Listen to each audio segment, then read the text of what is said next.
আমরা সকাল সকাল চা বাগানে আসলাম একটু মর্নিং ওয়াক করতে।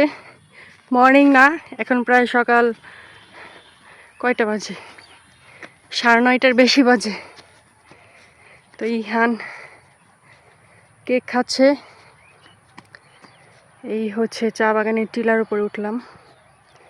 সকালবেলা কুয়াশায় সব অন্ধকার হয়ে আছে, আর শীতকালে তো মানে একটু হাঁটছি তো তাই একটু হাঁপিয়ে উঠছি, কথা বলতে একটু প্রবলেম হইতেছে।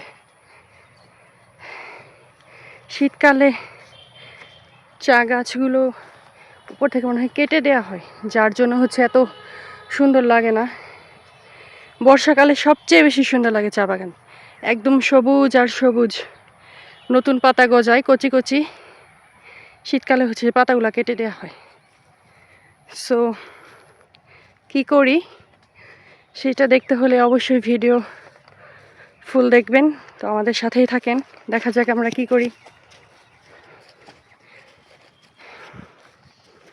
এই জায়গাটা হচ্ছে আমার বাসার একদম কাছে, জাস্ট রোডটা পার হয়েই এই টিলাটায় আসা যায়। আর এটি কিন্তু অনেক বড় এরিয়া, অনেক দূর পর্যন্ত। তো বাসার কাছে এরকম সুন্দর একটা জায়গা এর আগে কখনো আমার এই 2 বছরে এখানে সকালে আসা হয় নাই। এই প্রথম হচ্ছে আমি সকালবেলা আসলাম এখানে। অনেক সুন্দর পাখি কিচিমিচি করতেছে, একদম নীরব, আর কুয়াশায় একদম সব ঢেকে আছে সাদা হয়ে।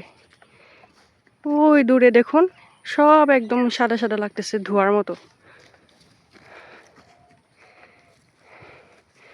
এই হচ্ছে চায়ের পাতাগুলো উপর থেকে হচ্ছে কেটে দেওয়া হয়েছে, যার জন্য এখন পাতাগুলো খুব একটা নাই। এই যে দেখেন অল্প একটু কচি কচি গজাইতেছে, আর প্রায় এই যে মাথাগুলো দেখেন কেটে দেওয়া হয়েছে। ইহান দুষ্টুমি করে না বাবা, সে তো মহা খুশি, এখানে আসতে পারলে তার আর কি লাগে, ওর সবচেয়ে প্রিয় জায়গা। আর এখানে একটু খেলার স্পেসও আছে, মানে এই যে এই রাস্তার এই মাঝখানে হাঁটার জন্য হচ্ছে একটু রাস্তা, তো রাস্তাটা হচ্ছে বেশ ভালোই, মানে এপাশ থেকে এপাশে একটু জায়গা আছে, তো খেলতে পারে, যার জন্য ও অনেক খুশি। সকালবেলা আসতে তো বেশ ভালোই লাগে, মানে 2টা বছর ধরে আছি আমি এখানে, বাট কখনো সকালে আসা হয় না, এর জন্য সকালের এই জিনিসগুলা খুব মিস করছি। সকালে এখানে স্কুল থাকে, দ্যাটস ওয়াই এখানে সকালে আসার আমি টাইম পাই না।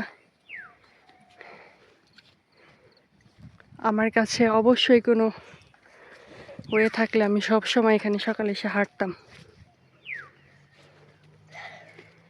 এই গাছগুলার মধ্যে হচ্ছে পাখির বাসা, প্রায় সবগুলোর মধ্যেই পাখি ডাকতেছে দেখেন। ইহান এদিকে আসো। আর এই টিলাগুলোর মাঝখানে একটু একটু ফাঁকা থাকে, সো ফাঁকা দিয়ে অনেকেই হচ্ছে এগুলা ফাঁকা জমির মধ্যে ধান লাগাইছে।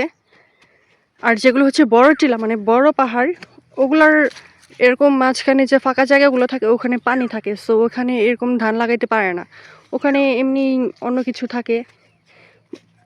বাট এগুলো যখন ছোটো টিলার মাঝখানে যখন এরকম ফাঁকা জায়গাগুলোর মধ্যে হচ্ছে একটু একটু জায়গা, তো ওখানে হচ্ছে ওরা ধান লাগাইছে।